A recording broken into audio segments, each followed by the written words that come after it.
আর বন্ধুরা, তোমরা কেমন আছো? আশা করছি সবাই ভালোই আছো।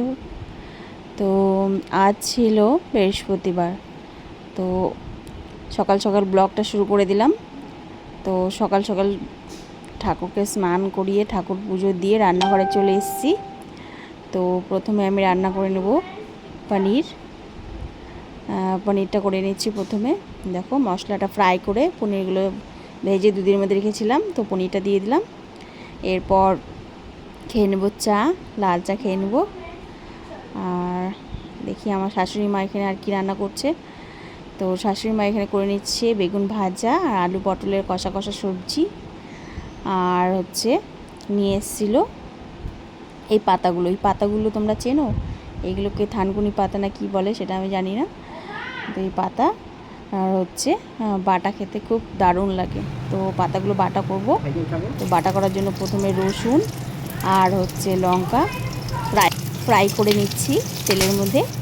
তারপর এগুলো লাল লাল করে ফ্রাই করে এই পাতাগুলো কেটে ধুয়ে রেখেছিলাম। তো দেখো এখানে রসুন আর লঙ্কাগুলো লাল লাল করে ফ্রাই হয়ে গেছে।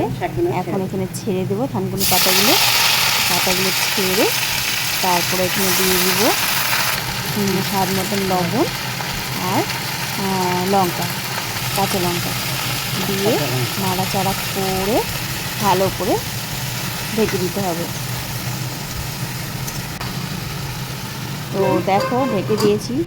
ঢেকে দেওয়ার পরে এরপর নামানোর আগে আধা চামচের মতো কালো জিরে দিয়ে নাড়াচাড়া করে নামিয়ে নিতে হবে। কালো জিরেটা কিন্তু লাস্টে দিতে হবে, না হলে প্রথমে কালো জিরা দিলে তেতো হয়ে যাবে।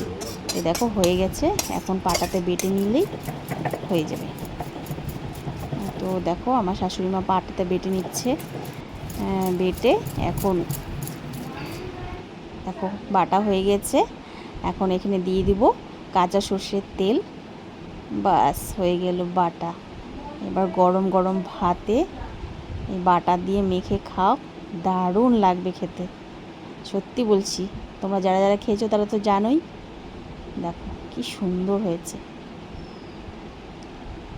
তো এখন আমার শ্বশুরমশাইকে একটু দিয়ে দেবো খেতে, দেখি রেজাল্ট কী দিচ্ছে খেয়ে। তো দেখো, তো উনি আর একটু কাঁচা তেল নিয়ে নিচ্ছে সঙ্গে, বাটা দিয়েই খাওয়া হয়ে যাবে দারুণ। আমাদের বাড়ির পাশে গ্রামের বাড়ি আছে, তো গ্রামের বাড়ির ভেতর দিয়ে সাপ চলে আসছে। তো ওর জন্য আমরা অ্যাসিড দিচ্ছি আর কি, যাতে আমাদের বাড়িতে না চলে আসে। দেখো এই যে অ্যাসিড দেওয়া হচ্ছে। শাশুড়ি শ্বশুর তো পুরো ভাইরাল হচ্ছে এখন।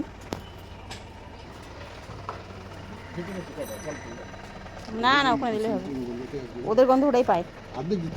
আরে এদিকে সাপ আছে, দেখে যাও কিন্তু, বুঝতে হয়, দেখকে যাইয়েগা।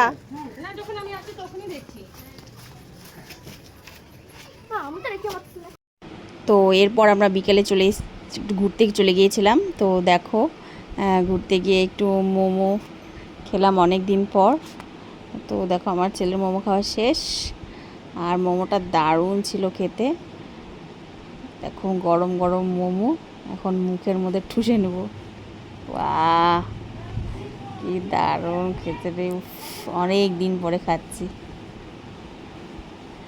তো তোমাদের ভিডিওটা ভালো লাগলে লাইক কমেন্ট শেয়ার করতে কিন্তু ভুলো না। বাই বাই, ভালো থেকো।